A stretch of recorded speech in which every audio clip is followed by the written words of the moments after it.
Bošnjaci, Bosanci su osjetili na svoju zemlju, na granice. Evo, on me podsjeti. 1391. godine, nakon što je umro moćni kralj Tvrtko, koji je imao ogromnu, takozvana Velika Bosna. Tada su se javili u Bosni, isti oni, slični kao što danas neki imaju naši političari, kojima nije stalo ni do Bosne ni do granica. I tada su dva drznika, tako nazovem, iz Huma, to je današnja Hercegovina, oni na svoj ruk počeli pregovore da predaju sutorinu Dubrovačkoj republici. I prodali. 12.000 dukata dobili za to. Kad se čulo u Bosni, sad zove se skupština, ondašnji velikaši, to je Narodna skupština one vremena Bosne, to je Stanak se zvao. Kaže dvojici vitezova junaka, idite kad desete dolje.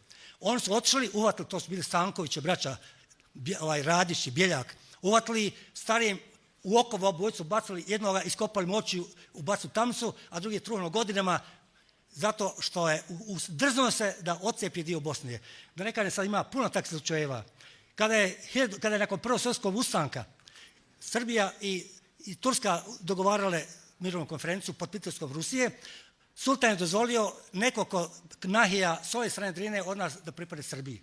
Kad su čuli to kod nas, to je bilo 1806. godine, kad se zato čulo u Bosni, nekoliko onih paša, vezira ode tamo, uhvati komisiju, u okove baci i pošle u Beograd, kaže drugi put nećemo vas slati u lancima ko se drzne da dira Bosnu, nego ćemo tabutima poslati. Hvala.